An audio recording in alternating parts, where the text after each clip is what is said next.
Prenons nos Bibles en Luc chapitre 1. Luc chapitre 1.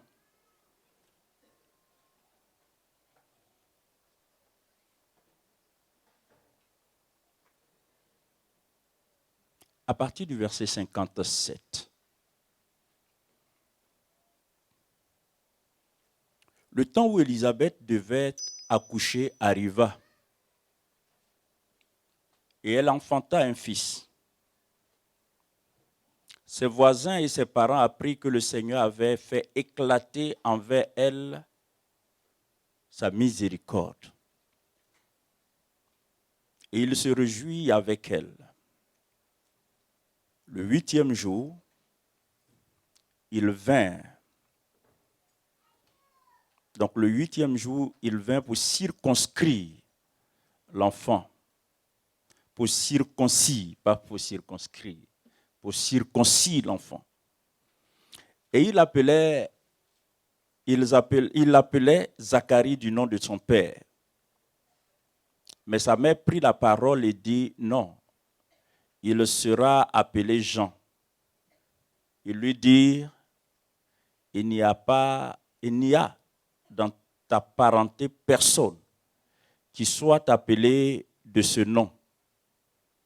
Et il fit des signes à son père pour savoir comment il voulait qu'on l'appelle. Zacharie demanda des tablettes et il écrivit, Jean est son nom. Disons Amen. Et tous furent dans l'étonnement. Au même instant, sa bouche s'ouvrit, sa langue se délia et il parlait bénissant Dieu. La crainte s'empara de tous les habitants d'alentour. Et dans toutes les montagnes de la Judée, on s'entretenait de toutes ces choses. Verset 66. Tous ceux qui les apprirent les gardaient dans leur cœur en disant, que sera donc cet enfant? Et la main du Seigneur était avec lui. Dis Amen. Alors, le sujet que je vais aborder a pour titre, que sera donc cet enfant?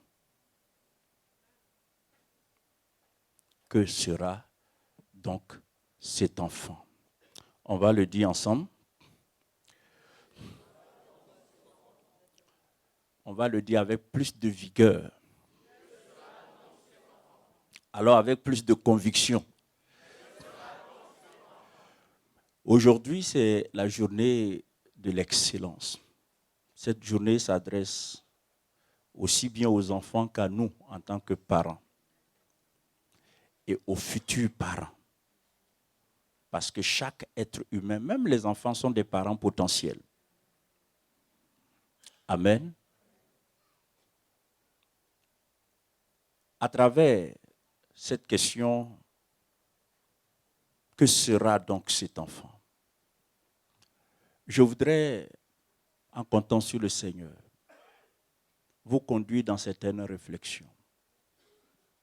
Mais avant tout cela, je voudrais vous dire qu'à la lumière de la parole de Dieu, tout parent responsable, tout parent qui n'est pas démissionnaire, tout parent conscient de son statut de parent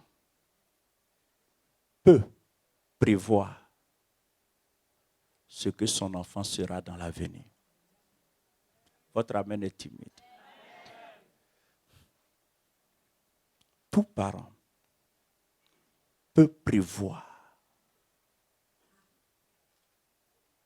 ce que son enfant sera dans l'avenir. Cela est implicitement évoqué dans la question, que sera donc cet enfant? Qu'est-ce qui les a poussés se poser une telle question. C'est la procédure qui a permis de donner un nom à l'enfant. Regardez, on demande à la mère. Et la mère dit, l'enfant va s'appeler Jean. Après que les parents, la famille, aient proposé Zacharie. Du nom du père de l'enfant. Il n'y a rien de mauvais en soi. La mère dit non. Cet enfant va s'appeler Jean.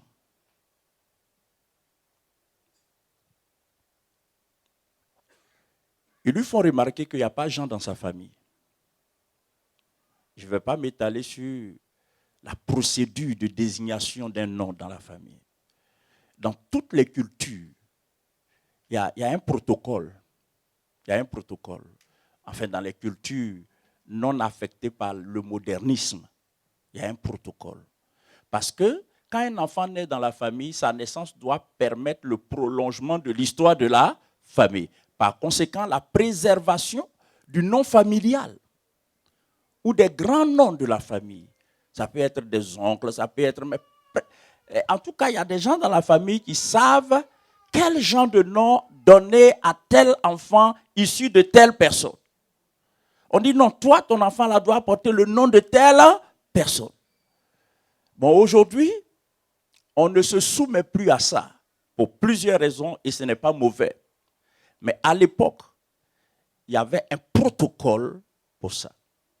Et donc, suivant ce protocole, l'enfant devrait s'appeler Zacharie. Élisabeth dit non, pas question. Il va s'appeler Jean. Il va s'appeler Jean. On demande à son père qui, entre-temps, avait été frappé de mutisme. Et lui, ne pouvant pas parler, il écrit, son nom sera Jean. Les gens disent, waouh. Donc, à partir de là, il se pose la question de savoir que sera donc cet enfant. Donc, c'est un enfant à suivre de près. Il faut que tu comprennes que ton enfant n'est pas l'enfant de l'autre. Il faut que tu comprennes que ton enfant est particulier. J'ai dit, toi, ton enfant est particulier.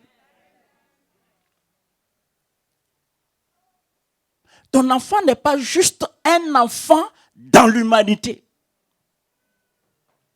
Ton enfant est particulier. En fait, c'est cette mentalité que nous devrons développer. Ton enfant n'est pas juste un enfant comme tout le monde. Et cet enfant ne doit pas partager le même sort que tout le monde.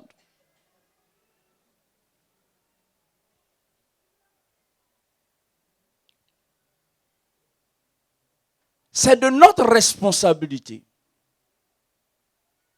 dans la mesure du possible en tant qu'être humain, de faire en sorte de pouvoir prévoir l'avenir de notre enfant. Et pour ceux qui ne le sauraient pas, un parent visionnaire, un parent responsable, un parent sérieux peut dès aujourd'hui, maintenant, travailler à ce que son enfant sera dans 10 ans et dans 20 ans. C'est-à-dire le parent ne va pas attendre 10 ans pour dire « Ah, c'est ce que mon enfant est devenu ». Non, il a travaillé pour ça. Le parent ne va pas attendre 20 ans pour dire « Ah, c'est ce que mon enfant est devenu ». Il a travaillé pour ça. Tu peux travailler pour que ton enfant soit un brigand. Et je vous le dirai. Tu peux travailler pour que ton enfant soit un ingénieur. Et je vous le dirai. Pour vous qui êtes membres de la Nouvelle Alliance, je voudrais que vous compreniez qu'il y a deux sortes de parents. Il y a des parents passifs et il y a des parents actifs. Je reprends. il y a deux sortes de parents. Il y a des parents passifs. Donc, laxistes. C'est ce qu'on dit? Des parents laxistes. C'est-à-dire, l'enfant va faire quoi? Va faire quoi? En fait, il y a des parents dont la responsabilité s'arrête à l'accouchement de l'enfant. Que Dieu te préserve d'être un parent comme ça.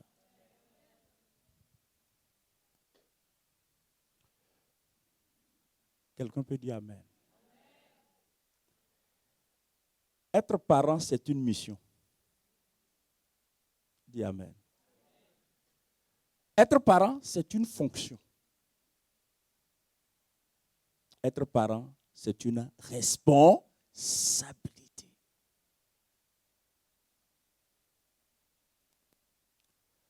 Un bon parent est en mesure de savoir, de par la qualité de mon investissement dans la vie de mon enfant, de par tout ce que je fais dans la vie de mon enfant, je peux, dans la limite de ce qu'un homme peut prévoir, je peux prévoir que dans 10 ans, mon enfant sera comme ça, dans 20 ans, mon enfant sera comme ça, dans 25 ans, mon enfant sera comme ça.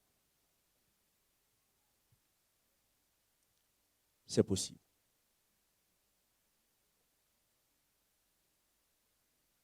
Amen. Pour cela, il faut comprendre. Vous voyez déjà, quand un parent a cette mentalité, il ne va pas donner n'importe quel nom à son enfant. Hein. Déjà à la naissance. Il ne va pas donner n'importe quel nom à l'enfant. C'est-à-dire, tu vas mettre ton enfant au moins depuis... C'est une fille Madonna, Rihanna, Jennifer Lopez. Et puis tu es sérieux quoi. Parce que tu n'as pas compris que le nom que tu donnes va affecter l'histoire et la destinée de l'enfant. Moi, je suis impressionné de tout le rituel qui a entouré la désignation du nom de Jean-Baptiste. Cette affaire-là, Dieu prenait ça très au sérieux.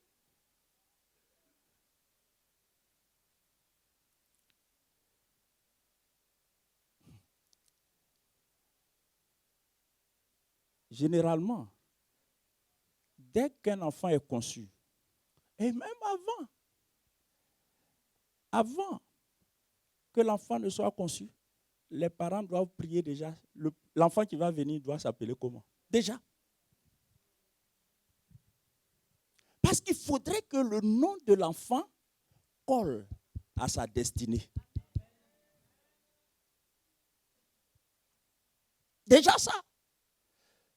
Parce que le nom que tu vas donner à l'enfant sera l'expression de la vision que tu as pour cet enfant. De ton intention pour cet enfant. Du rêve que tu portes en toi pour cet enfant. Donc s'il te plaît, tu ne vas pas l'appeler Michael Jackson. Je ne sais pas si vous vous souvenez. J'ai un ami, un grand ami, un docteur en théologie. On se connaît depuis longtemps. Et sa femme a accouché, je suis allé à la maison chez lui, à son domicile, pour leur adresser mes félicitations. Je demande le nom de l'enfant, il dit le nom de l'enfant. Il dit l'enfant s'appelle Neptune. Neptune, c'est une planète. Je lui dis, mais attends. Je lui dis, mais pasteur, tu es sérieux, tu donnes Neptune à ton enfant? Il dit, oui. Et il m'explique que c'est un de ses parents, c'est son père ou son grand-père qui s'appelait Neptune. Il dit, même. Mais tu réalises que Neptune, c'est une planète? Et tu donnes le nom à l'enfant. Et donc, là, je lui explique. Parce qu'on peut être, vous savez, on est toujours étudiant, on est étudiant à vie. On ne connaît pas tout, personne n'a la science infuse. C'est pour ça qu'il ne faut pas être orgueilleux. Et il faut toujours avoir un caractère d'apprenant. Il faut avoir une attitude d'apprenant. Quand vous rencontrez quelqu'un qui est susceptible de vous enseigner quelque chose, soyez humble. Parce qu'une fois que vous apprenez quelque chose, vous réduisez votre dose d'ignorance. Et il faut s'ouvrir à ça. Bref, donc il accepte et je lui explique à travers la Bible, de la Genèse à l'Apocalypse, le pouvoir du nom, l'influence du nom. Il a attrapé sa tête, il dit, hé mon frère, mais c'est déjà fait où? On a fait comment? Des années après, quand on se revoit, il dit, on parle de l'enfant, il dit, l'enfant là, il marche tête comme ça. Il dit, mais pourquoi tu dis ça? Il dit, mais il regarde les étoiles. Il dit, mais c'est Neptune, on a fait comment? Heureusement, la prière peut permettre le rattrapage. Donc si tu as appelé ton enfant Elvis Presley, alors que tu ne sais rien, tu sais la sonorité. Elvis Presley. Ton enfant s'appelle comment? Elvis Presley. Et puis ceux qui sont venus te rendre visite sont contents. Ils disent, toi tu choisis de beaux prénoms pour tes enfants. Mais ils sont des ignares. Ils ne comprennent pas que déjà le nom que tu donnes, tu as posé les fondements de l'avenir de l'enfant.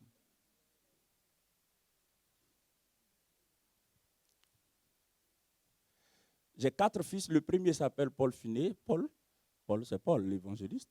Et Finet, c'est oracle de Dieu. La deuxième, c'est une fille.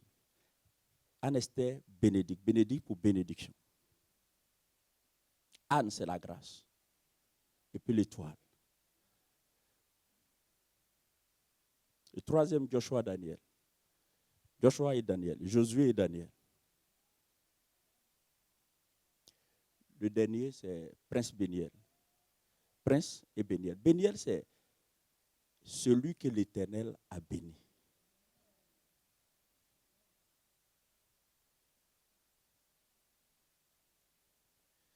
Bref, nous pouvons travailler de sorte à envisager, dans la mesure du possible, ce que nos enfants seront. Et c'est à ça que je veux vous inviter.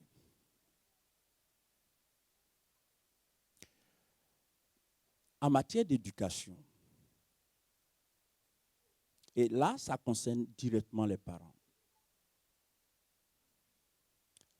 Le manuel par excellence pour éduquer nos enfants afin que ceux-ci évoluent dans la droite ligne de leur destinée, c'est la Bible. Je reprends. Le manuel d'éducation par excellence.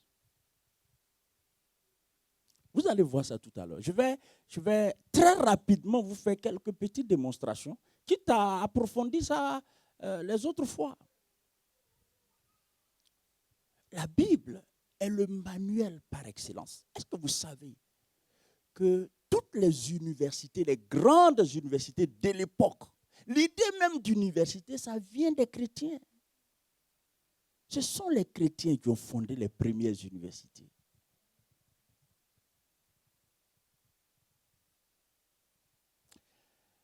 J'ai découvert à partir de certaines recherches, et j'étais émerveillé.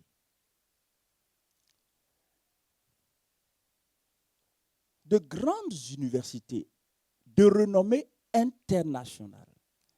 J'ai sur cette liste Oxford, Harvard. Oxford, c'est en Angleterre. C'est l'université phare. On parlera aussi de Cambridge. Ça, c'est des universités de renom.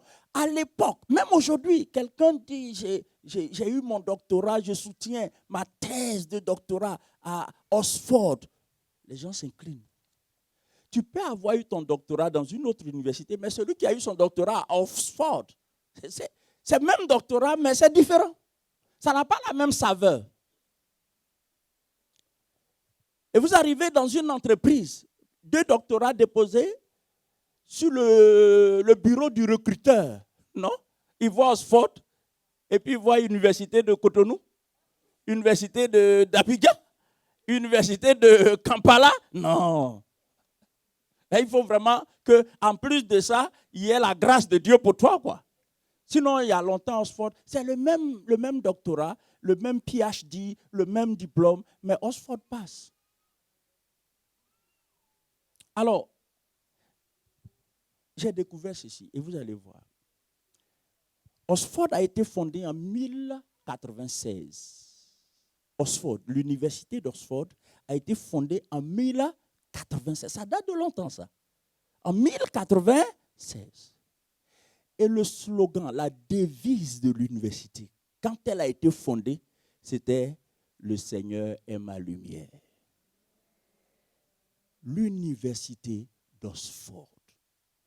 C'est dire à quel point les fondateurs de cette université étaient conscients que c'est sur le fondement de la parole de Dieu que la vraie éducation peut être donnée. Ils ont choisi pour slogan « Le Seigneur est ma lumière ». Trèves, une université allemande, frontière à Trèves est une ville frontière à Luxembourg. Hein, Luxembourg, c'est un pays aussi, hein, entre la Belgique et l'Allemagne. Fondée en 1473. Leur slogan est le suivant. À l'université de Trèves, Dieu complète les dons de la sagesse. À l'université de Trèves, Dieu complète les dons de la sagesse. Et puis, à l'université de Uppsala, c'est en Suède, fondée en 1477. Donc, c'est des universités qui datent, fondées en 1477. Leur slogan, c'est la vérité par la grâce de Dieu et par la nature. C'est fort. En clair, ces universités admettaient explicitement que la Bible est le fondement de toute éducation d'excellence. C'est pourquoi les gens qui sont sortis de ces universités à cette époque ont été des bénédictions pour l'humanité, pour la plupart. Parce que dans leur éducation, il y avait cette dimension spirituelle. Ce respect pour la parole de Dieu. Vous comprendrez pourquoi je fais ce clin d'œil. Et puis, l'université de Genève, fondée en 1559, avait pour slogan « Après les ténèbres, la lumière ».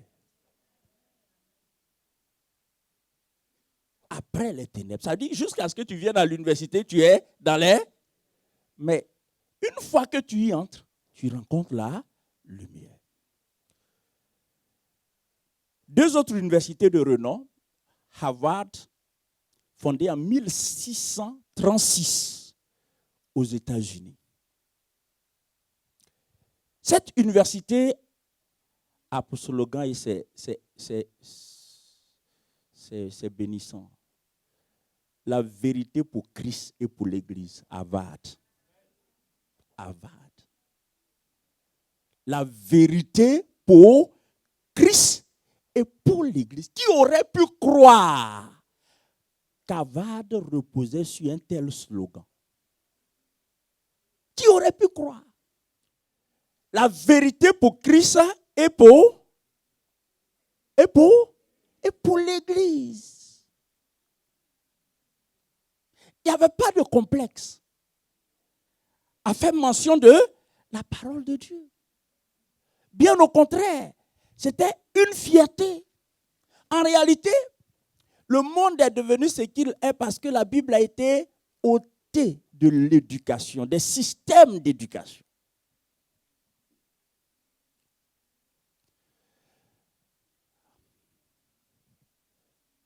L'université d'Ottawa, c'est la dernière sur la liste. C'est au Canada. Ottawa, c'est la capitale, n'est-ce pas?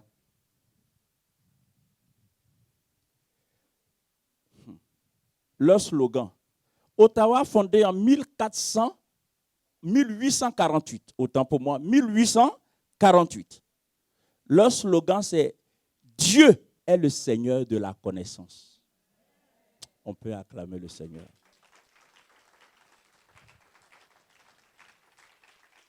L'Université d'Ottawa, Dieu est le Seigneur de la connaissance. C'était une façon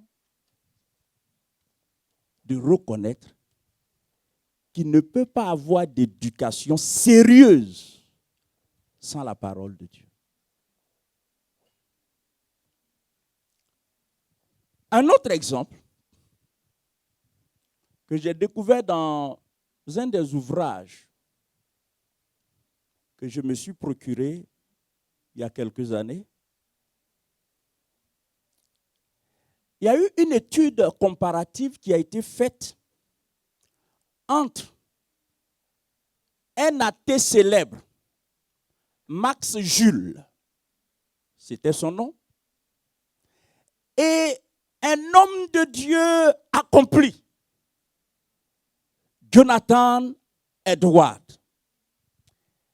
Et il y a des gens qui ont mené une étude. Vous savez, ce qui est bien en Europe et dans la civilisation occidentale, c'est que les sociologues travaillent. Ils se penchent sur toutes les questions de société. C'est impressionnant. Ce matin, j'écoutais la radio et les gens sont allés faire des sondages dans les écoles pour savoir l'appréciation de la pauvreté dans les écoles. C'est-à-dire les enfants, les écoliers. À partir de quel moment ils considèrent que quelqu'un est pauvre? Leur définition de la pauvreté. Ça, c'est un travail sociologique important. Est-ce que vous voyez ça? Alors, il y a eu des études qui ont été menées. Et donc, ces études ont conduit à une comparaison entre un athée, donc quelqu'un qui nie l'existence de Dieu, quelqu'un qui a mis une croix sur Dieu dans sa vie, sa postérité, et quelqu'un qui croit en Dieu, sa postérité. Je voudrais vous faire part de cette analyse. Je lis intégralement ce qui est écrit. Lis ce qui suit. L'athée Max Jules vécut une vie impie. Il épousa une fille athée qui s'assemble. De cette union naquit ceux qui suivent. 310 indigents. C'est-à-dire, ce n'est pas les deux, c'est plusieurs. Ils ont étudié sur plusieurs générations. En partant de Max Jules et de sa femme, les deux athées. C'est-à-dire, Dieu n'était pas mentionné dans leur maison. Dieu n'était pas mentionné dans leur éducation. Parmi leur postérité, il y a 310 misérables. 310 misérables. Donc des indigents. 150 criminels. 7 assassins. Et 100 ivrognes. Plus de la moitié des femmes sorties de cette postérité furent des prostituées. Il a eu en tout 540 descendants connus. Ah non, ces 540 descendants connus coûtaient au gouvernement des États-Unis 1 250 000 $. C'est-à-dire des dégâts qu'ils ont causés. Les assurances qui sont intervenues suite à des dégâts que la postérité. C'est-à-dire qu'ils n'ont rien apporté à la société. Ils ont même fait du tort à la société. Je lève la main droite et je déclare que ta postérité soit reconnue comme une utilité, comme une bénédiction, comme une grâce. Au nom de Jésus, dis Amen. Que ta postérité ne soit pas mentionnée sur la liste des malfaiteurs, sur la liste des indigents, sur la liste des prostituées, sur la liste des voyous, sur la liste des criminels.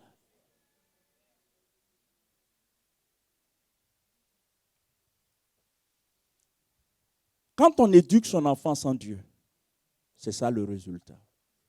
Maintenant, voyons un peu. Jonathan Edwards, un éminent prédicateur de l'évangile, vécu à la même période que Max Jules. Donc, ils ont pris des gens de contemporains. Il épousa, bien sûr, une fille dévote. Dévote, ça dit pieuse. Une investigation fut faite sur ces 1394 descendants connus. 13 parmi les 1394 devinrent des chanceliers d'université. J'ai la chair de poule. 13 sont devenus des chanceliers. 65 furent des professeurs d'université. 3 furent des sénateurs aux États-Unis. 30 devinrent des juges. 100 furent des avocats. 60 devinrent des docteurs en médecine. 1 devint un vice-président des États-Unis d'Amérique. 80 devinrent des fonctionnaires dans d'autres disciplines. 295 obtinrent des licences d'enseignement supérieur. Ça, c'est ceux qui étaient au plus bas de l'échelle. Devinrent des enseignants, obtinrent des licences d'enseignement supérieur. Et parmi eux, certains devinrent des gouverneurs d'État, des représentants des États-Unis dans les pays étrangers. En conclusion, on dit ceci: aucun de ses descendants ne coûta au gouverneur des États-Unis un centime.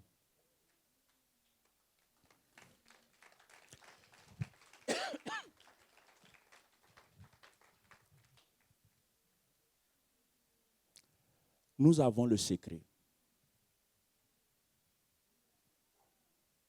pour que nos enfants soient mieux que ce que nous sommes. Si tu dis un amen comme ça, il y a quelque chose qui ne va pas. Nous avons le secret. La journée de l'excellence a pour vision de nous encourager dans cet itinéraire, dans cette trajectoire. Le désir de Dieu, c'est que tu sortes de ce culte avec une nouvelle mentalité. Que tu sois parent ou futur parent. Si ton enfant est bébé, estime-toi heureux d'entendre ce que tu es en train d'entendre. Si ton enfant a un certain âge, le rattrapage est toujours possible. On doit retenir simplement qu'éduquer sans Dieu, c'est prendre le risque de détruire l'avenir de l'enfant, tout en pensant qu'on l'aide. Que vaut l'homme sans Dieu? Aujourd'hui, surtout en Afrique, et même dans le monde, on regrette ceux qui nous gouvernent. Parce que ceux qui nous gouvernent font montre d'une telle médiocrité en dépit de leur diplôme. On se demande même s'ils sont allés à l'école. Mais pourquoi? Parce qu'ils n'ont pas la crainte de Dieu.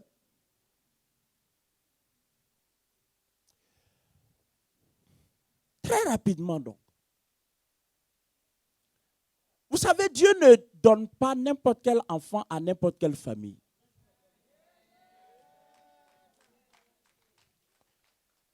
Dieu ne donne pas n'importe quel enfant à n'importe quelle mère.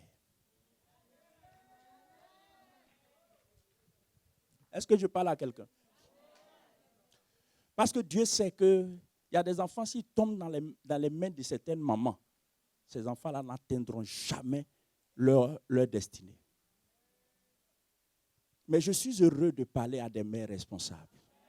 Je suis heureux de parler à des pères responsables. Oui, Dieu ne met pas n'importe quel enfant dans les bras de n'importe quelle mère. Il faudrait que tu sois une mère digne.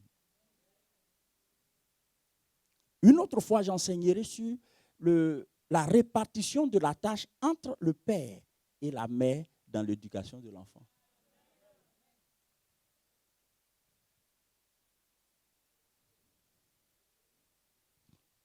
Sinon, dans ma Bible, il est dit que le père instruit et la mère enseigne. Le père instruit et la mère enseigne. Ça ne dispense pas le père d'enseigner, mais dans l'ordre des choses. Et plus tard, pas aujourd'hui, sinon ça nous prendra du temps. Moi-même, je me suis lancé un défi et je ne sais pas si elle le respecter. Mais en tout cas, plus tard, je reviendrai pour vous enseigner sur ce que veut dire instruire et ce que veut dire enseigner. Et pourquoi c'est la mère qui enseigne, que c'est le père qui instruit. Ça, c'est lié à la personnalité. Le père n'a pas la même patience que la mère.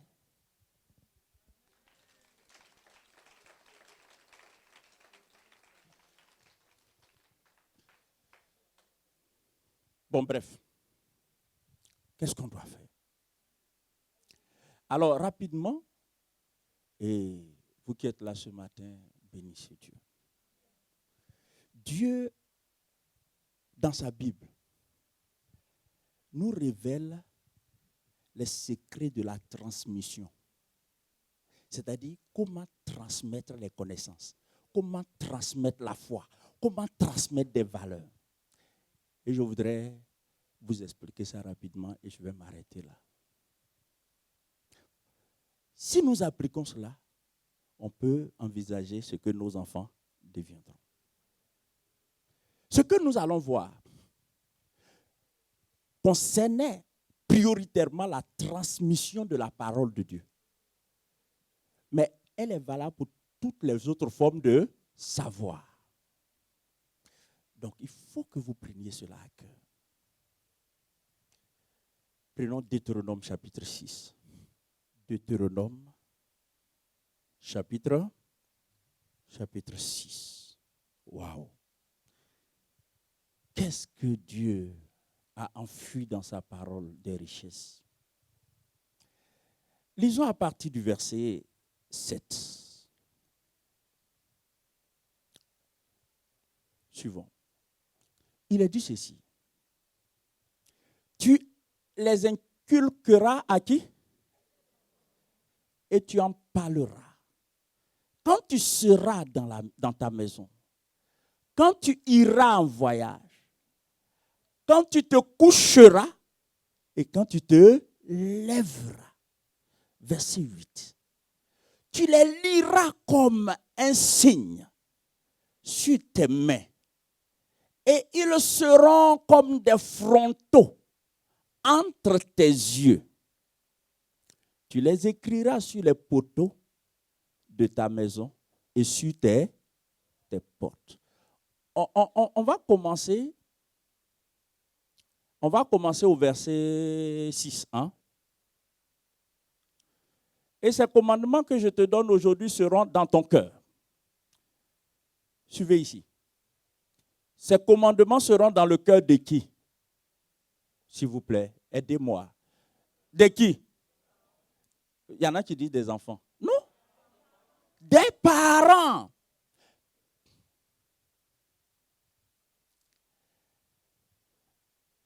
Mes amis, en fait, quand moi je me tiens ici pour vous encourager à lire la Bible, à prendre les études bibliques au sérieux, vous pensez que c'est pour perdre votre temps. Mais en réalité, tu ne peux donner que ce que tu as toi-même. Si tu es nul dans la parole de Dieu, tu vas dire quoi à tes enfants? Est-ce que vous savez qu'il y a des parents qui sont ici, qui ne sont pas capables de s'asseoir avec leurs enfants pour méditer la parole de Dieu? Ce n'est pas l'envie qui leur manque, mais ils n'en ont pas la capacité. Ce n'est pas la volonté qui leur manque, mais ils vont balbutier, ils vont dire quoi à l'enfant? Et puis si l'enfant sait lire, l'enfant va dire, mais papa, ce que tu as dit là, ce n'est pas ça. Tu es en train de dire le contraire de ce que la Bible dit. Et oui, c'est ça. C'est vous qui connaissez. À cause de ça, même je ne prie pas avec vous.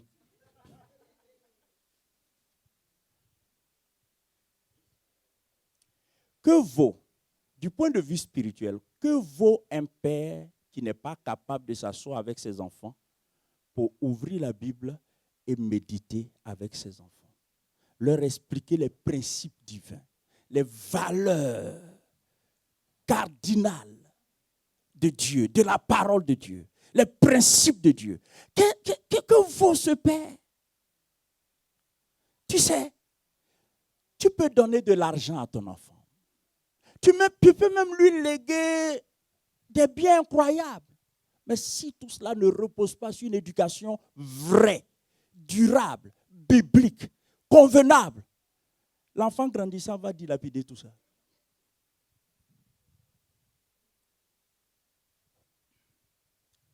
Il est beaucoup plus important de transmettre la grâce à un enfant que de lui transmettre des richesses.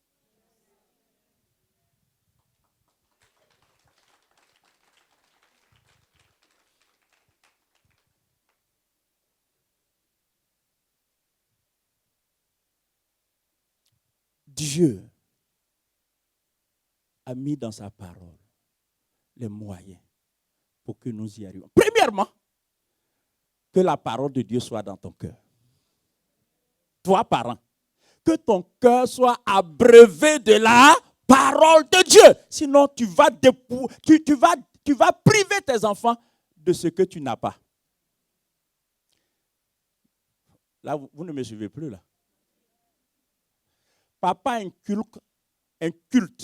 Papa inculte.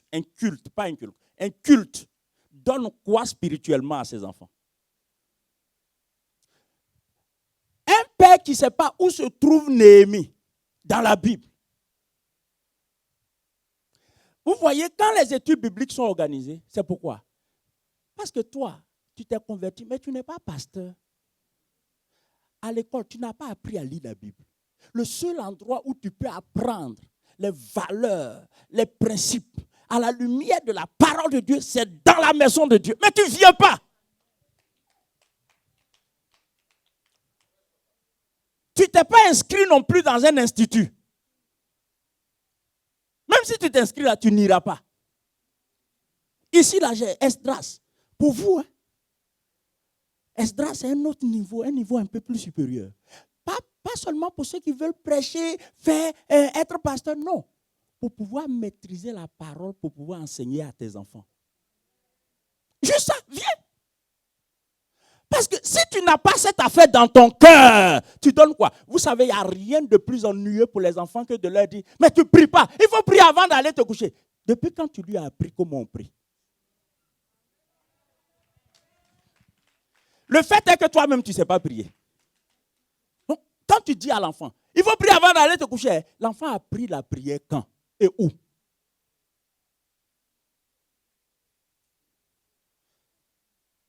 L'enfant vient, maman, j'ai fait cauchemar. C'est pour ça qu'on te dit de prier avant d'aller te coucher. Depuis quand tu lui as appris à prier? Depuis quand? Tu vois? En fait, l'irresponsabilité parentale commence par le fait d'être inculte en matière de parole de Dieu. Non, je sais, il n'y a pas longtemps que tu es chrétien. Mais tu peux te rattraper. Nos parents nous ont éduqués avec ce qu'ils savaient. Des principes idolâtres, des principes animistes, des principes traditionnels. Mais nous, on ne va pas imposer ce sort à nos enfants. On ne va pas leur imposer ce sort. Parce que nous sommes trop éclairés. Mes amis, nous sommes trop éclairés pour que nos enfants baignent encore dans les ténèbres. Est-ce que je parle à quelqu'un? Je répète, nous sommes trop éclairés pour que nos enfants, qu'on laisse nos enfants nager dans les ténèbres.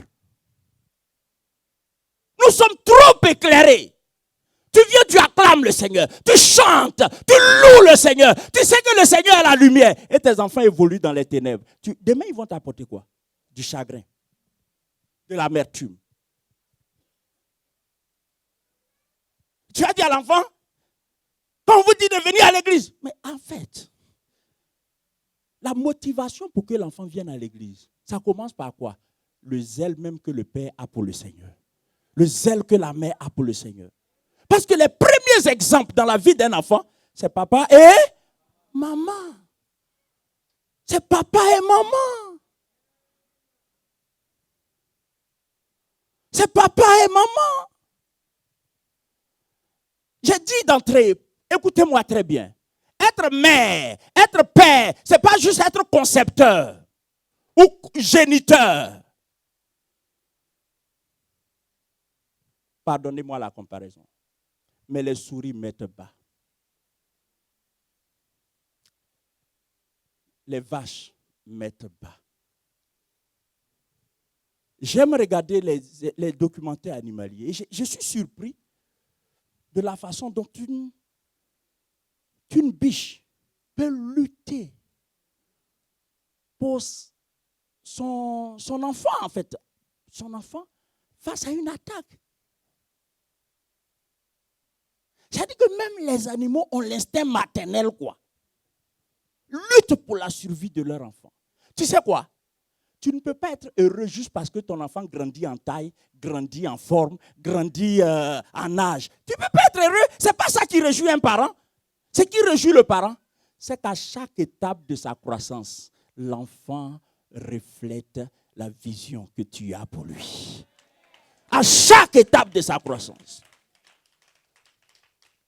À chaque étape de sa croissance. S'il vous plaît, ne vous fiez pas au fait que nos enfants sont intelligents. L'intelligence, ce n'est pas l'éducation. Ton enfant peut être très intelligent. Mais si cet enfant intelligent, si sa vie n'est pas fondée sur la parole de Dieu, combien de personnes intelligentes ne sont pas devenues des brigands? On a des enfants très intelligents, mais aujourd'hui qui sont une source de chagrin pour leurs parents. Ce n'est pas parce qu'ils ne sont pas intelligents, mais parce qu'ils n'ont pas eu les garde-fous nécessaires. Ils n'ont pas eu les garde-fous nécessaires. Ils n'ont pas eu la protection nécessaire. Ils n'ont pas eu la couverture nécessaire. Ils n'ont pas eu les fondements nécessaires. Et ce matin, c'est ma responsabilité de te conscientiser. Combien de parents se réjouissent pour peu? Parce que l'enfant a amené un 10 sur 10, tu es content. Oui, mais ça va durer combien de temps? Ça va durer combien de temps? Il faut travailler dans la durabilité. Il faut travailler dans la profondeur. Il faut pouvoir inculquer aux enfants des valeurs. De sorte que même quand tu n'es pas là, ces valeurs-là contrôlent leur vie.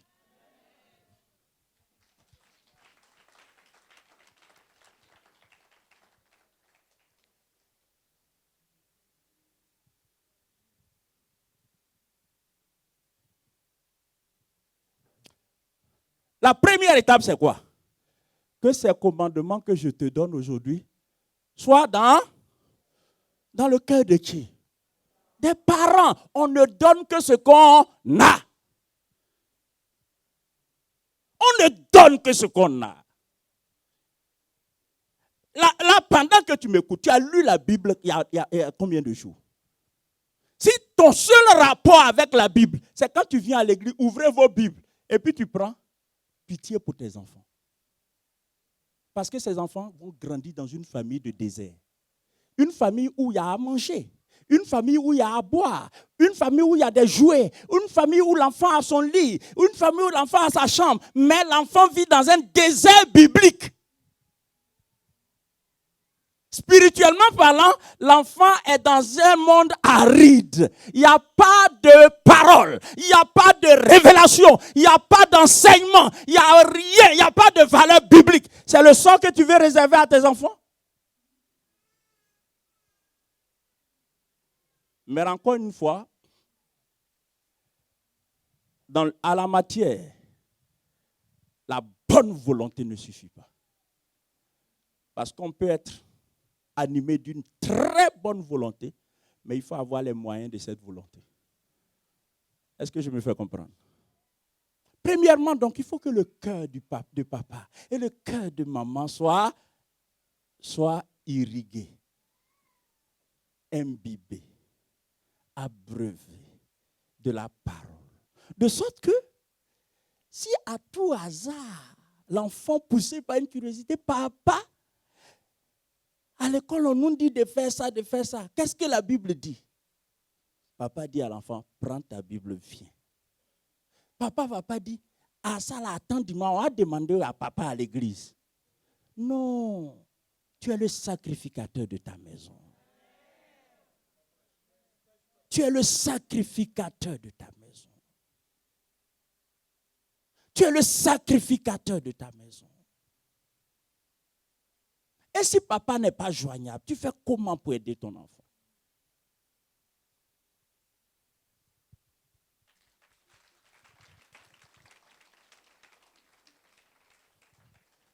Deuxième chose, verset 7.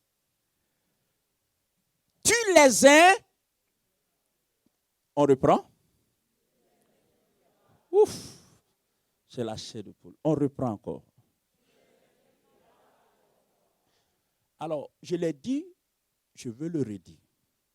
Dieu n'utilise pas les mots juste pour décorer un texte, juste pour embellir.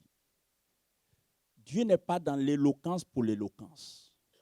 La galanterie langagière ne sied pas à Dieu. Dieu est un Dieu de but. Quand il fait transcrire quelque chose, il sait pourquoi.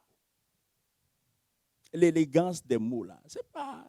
Dieu choisit les mots pour des raisons. Il dit, vous savez que inculquer, dis avec moi inculquer. Inculquer veut dire faire pénétrer tout au fond. Dans l'esprit. Faire entrer ça en profondeur dans l'esprit de quelqu'un. Inculquer quelque chose à quelqu'un, ce n'est pas juste lui donner une information. C'est faire en sorte que, oh mon Dieu.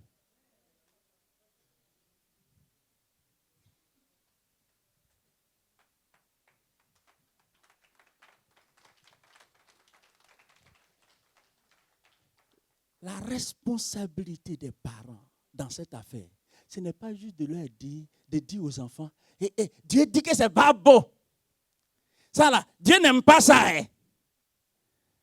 Mais si Dieu n'aime pas ça, que toi tu aimes ça, l'enfant va faire ça.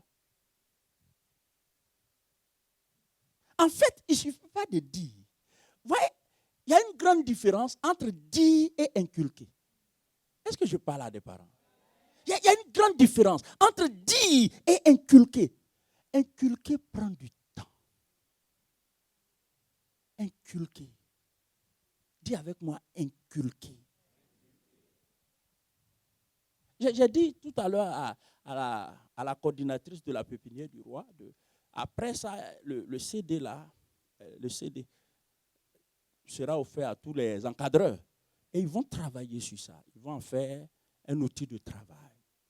Ils vont se pencher sur ces choses, inculquer. Parce que leur travail, c'est aussi d'inculquer des valeurs aux enfants. D'inculquer. Et donc, vous voyez, premièrement, il faut que mon cœur de père soit rempli. Est-ce que vous réalisez ceci? Vous ne vous rendez pas compte peut-être, mais je me permets de vous dire, et ne vous méprenez pas sur ce que je vais vous dire. Est-ce que vous réalisez que je ne suis pas en train de lire?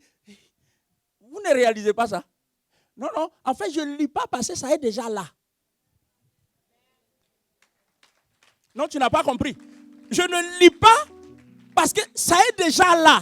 Mon cœur est déjà abreuvé de ces choses. Il y a longtemps, il y a tellement, je le dis toujours, il y a tellement de choses que je suis pressé de vous enseigner. Mais le niveau n'est pas encore ça. Donc je ne peux pas, et ça m'embête. Je suis là comme ça, je souffre en moi.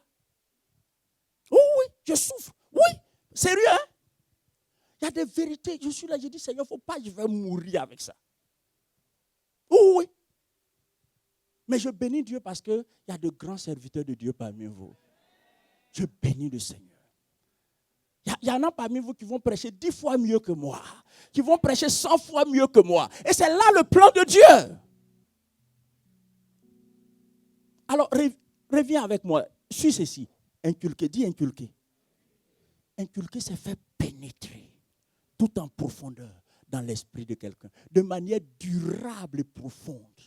De manière durable. C'est-à-dire, pas quelque chose qui va être éphémère, mais quelque chose qui va accompagner l'enfant, qui va servir de fondement, de base, de référence. C'est-à-dire quoi? Une fois que des choses sont inculquées aux enfants, l'enfant peut se retrouver dans la société, loin de la maison, loin même de la ville où habitent ses parents, seul parmi ses amis qui ne sont pas chrétiens. Mais ce qui lui a été inculqué va lui servir de moyen de résister. Alléluia. Quand les autres vont dire, eh viens on va faire ça, eh viens on va faire ça, dis non je ne fais pas ça. Et l'enfant ne dira pas, je ne fais pas parce que mon père m'a dit de ne pas faire. L'enfant ne dira pas, je ne fais pas parce que ma mère m'a dit de ne pas faire. Mais l'enfant dira, je ne fais pas, c'est ma conviction. Parce que la chose lui a été inculquée. S'il vous plaît, écoutez-moi très bien.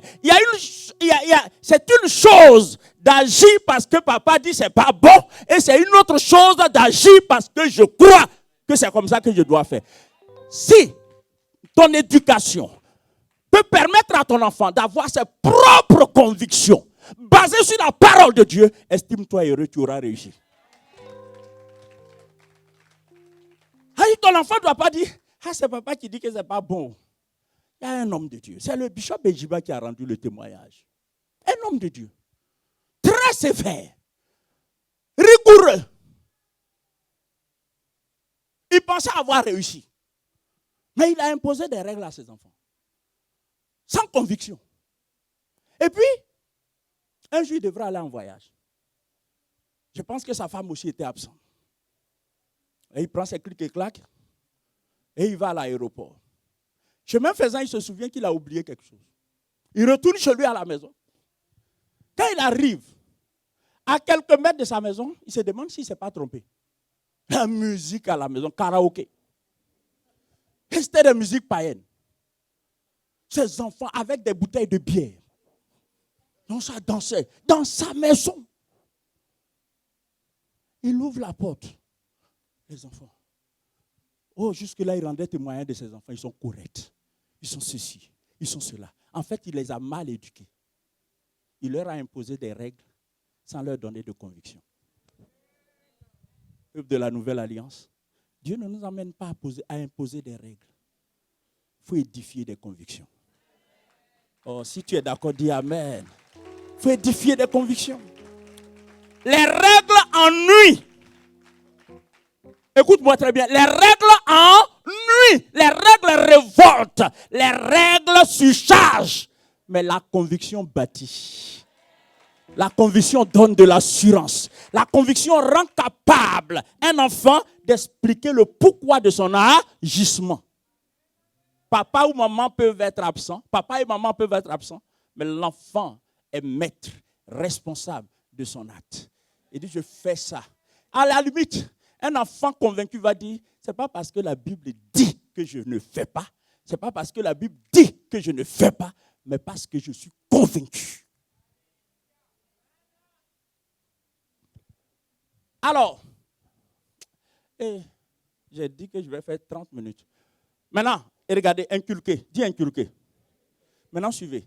Il dit, tu les inculqueras à tes enfants. Et juste après, il y a une proposition qui arrive. Cette proposition n'est pas la même que la première, qui contient le verbe inculquer. En fait, la deuxième proposition, et ça c'est la pédagogie divine, la deuxième proposition est une proposition explicative. C'est-à-dire quoi? Comment tu dois procéder pour... Oh mon Dieu, est-ce que je parle à quelqu'un? Comment tu dois procéder pour inculquer? Inculquer, c'est la méthode. Inculquer, c'est le but. Mais comment cette méthode s'applique? Dieu va nous enseigner ça. Il dit, tu en parleras. Quand tu seras dans ta maison, quand tu seras en voyage, quand tu te coucheras. Les pédagogues disent que la répétition, c'est un art pédagogique. C'est-à-dire quoi? Ce que tu ne répètes pas ne peut pas être assimilé.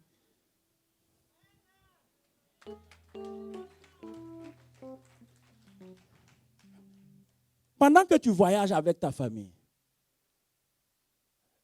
la Bible tourne en boucle. Au lieu de mettre coupé, décalé ou décalé, coupé, si tu mets ces choses, tes enfants vont décaler. Là, ils vont couper puis ils vont décaler. Et quand ils vont commencer à couper pour décaler, tu vas être indigné. Mais tu as les semences pour couper et décaler là sont en eux. Parce que, écoutez. L'homme fonctionne à partir de son moteur intérieur. Et ton moteur intérieur est gouverné par la qualité du carburant que tu y mets. Vous savez que tous ceux qui sont véhiculés le savent. L'essence ne fait pas fonctionner un moteur comme le diesel. Ce n'est pas la même chose. Il y a des gens qui ont l'oreille très fine. Si une voiture roule au diesel, ils savent tout de suite que ça c'est. Quelle est la qualité de la sémence qui va contrôler le moteur intérieur de ton enfant?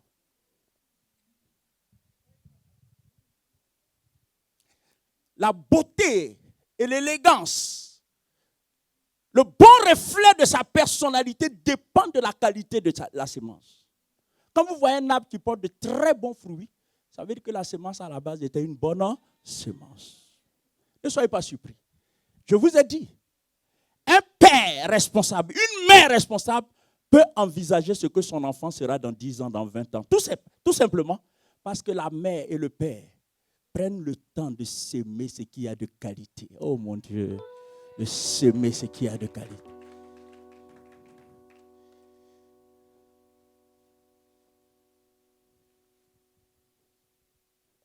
J'ai une de mes filles, quand elle a commencé à avoir des enfants,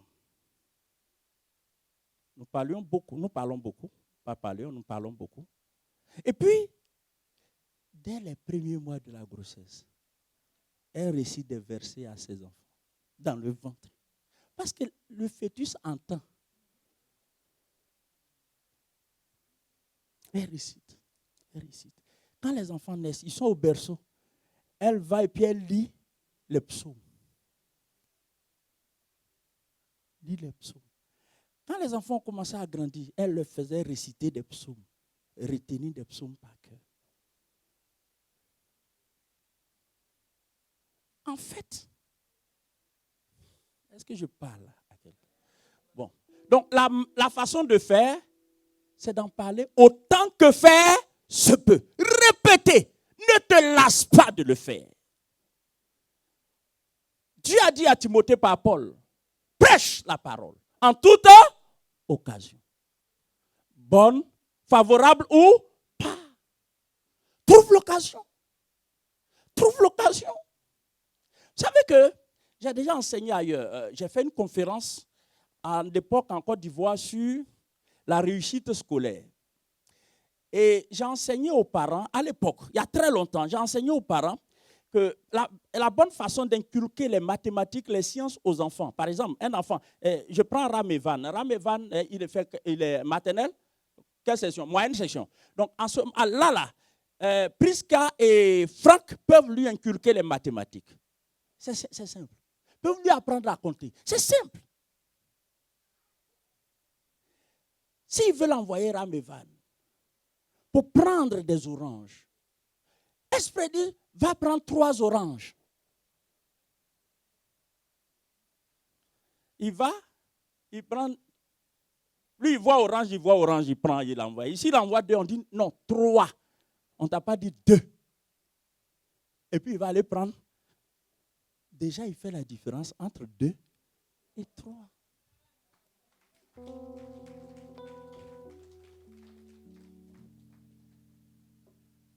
Parce que dans le principe de la psychologie, de la gestion de la psychologie enfantine, c'est plus plaisant pour l'enfant d'apprendre en jouant. D'apprendre sans réaliser qu'il est en train d'apprendre. De cette même façon, ce n'est pas toujours dans un cadre solennel qu'on doit prêcher la parole aux enfants. On doit trouver des moyens, divers moyens.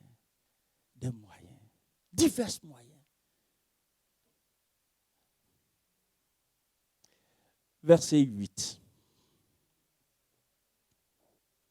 Donc, on a compris 3 choses. Premièrement, dans le cœur des. Deuxièmement, inculquer.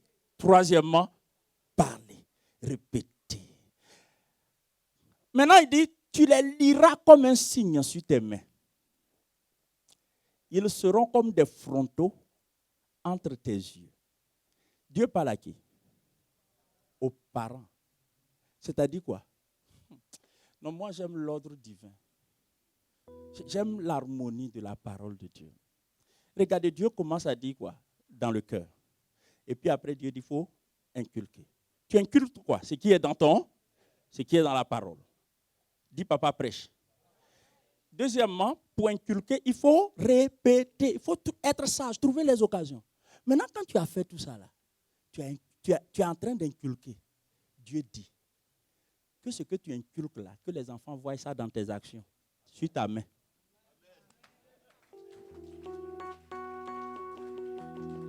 Sur ta main.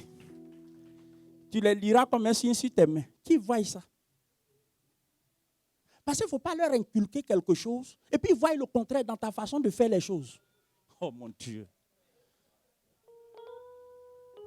Sur tes mains, il faut qu'ils voient. Tout ce que papa fait là, c'est la traduction de ce que papa nous a, de ce que maman nous a. Oh mais je ne sais pas si je vous parle, vous comprenez? Hein, mon fils José, tu comprends? C'est-à-dire, Dieu est pragmatique. Dieu ne dit pas enseigne, prêche, et puis tu es inculqué, puis tu t'es endormi. Non. Maintenant, quand tu as fait tout ça, il faut donner l'occasion à l'enfant.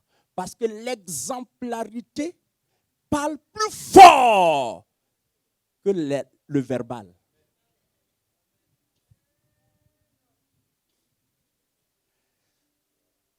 Si tu as enseigné sur la colère à tes enfants, et puis un d'eux, la maison en feu, ça dit,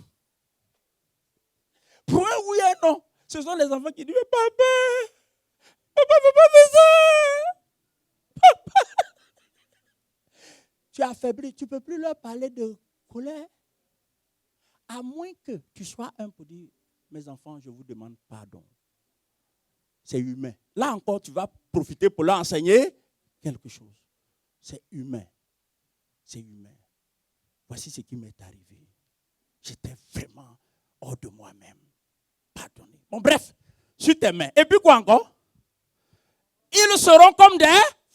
C'est-à-dire toutes tes pensées, tes réflexions doivent être dominées par la parole de Dieu.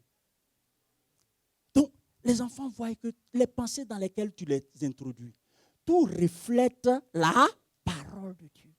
Tu ne vas pas leur enseigner des choses bibliques, leur inculquer des choses bibliques. Et chaque fois que tu as des visiteurs que vous parlez, il n'y a rien de biblique dedans. Tes conceptions, tes projections, il n'y a rien de biblique. Les enfants même sont étonnés. Parce qu'entre-temps, tu es en train de les initier aux choses de Dieu. Continuons. Verset 8. Tu les écriras sur les poteaux de ta maison. Et encore une fois, j'aime l'harmonie de la parole. Remarquez ceci, il dit tu l'écriras sur les poteaux de quoi? Et après il dit quoi? Faites la différence entre les poteaux de la maison et les portes. La porte est là-bas. Quand on rentre, on voit la porte. Les poteaux sont à l'intérieur.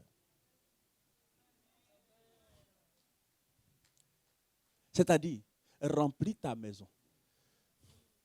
Partout, où que les gens se tournent là. Oh mon Dieu, je parle à quelqu'un. C'est-à-dire où que les gens se tournent. Pour dire que ta maison là doit être dominée par la parole de Dieu. La maisonnée. Écris-les sur les poteaux de ta maison. C'est la maisonnée. La maisonnée. Et puis sur les portes. Ça veut dire quoi? Ce que tu enseignes à l'intérieur, il faut être prêt à exposer ça.